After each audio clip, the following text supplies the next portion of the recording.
এদেশে নতুন এক সূর্যোদয় হবে, স্পষ্ট ঘোষণা করতে চাই।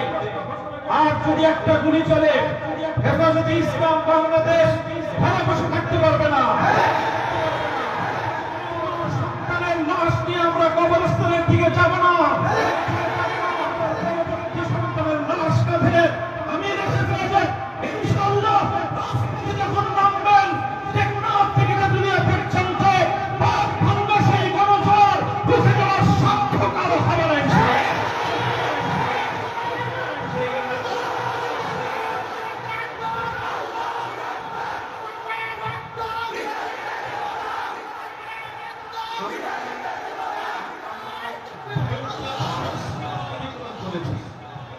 পরিস্থিতি এভাবেই যদি চলতে থাকে, আর যদি আমাদের দেশের জনগণের নিরাপত্তার দায়িত্বে নিয়োজিত আইন শৃঙ্খলা রক্ষাকারী বাহিনী যদি আর বন্দুকের নল থেকে আরেকটি বুলেট ছুড়ে, তাহলে বাংলাদেশের পরবর্তী অভ্যুত্থান অবশ্যম্ভাবী হবে।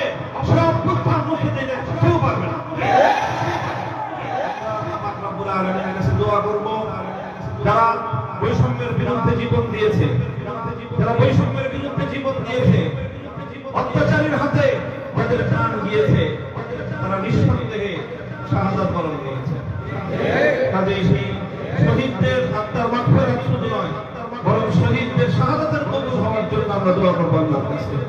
এবং সেই শহীদদের উসিলায় আল্লাহ যেন আমাদের আগামী প্রজন্মকে এভাবেই সকল বৈষম্য, জুলুম, অবিচার, অন্যায়ের বিরুদ্ধে রুখে দাঁড়াবার এক অদম্য সাহস যেন আমরা পরবর্তী প্রজন্মের বুকে বুকে কাজ করেন, সেই দোয়া ইনশাআল্লাহ আমরা করব।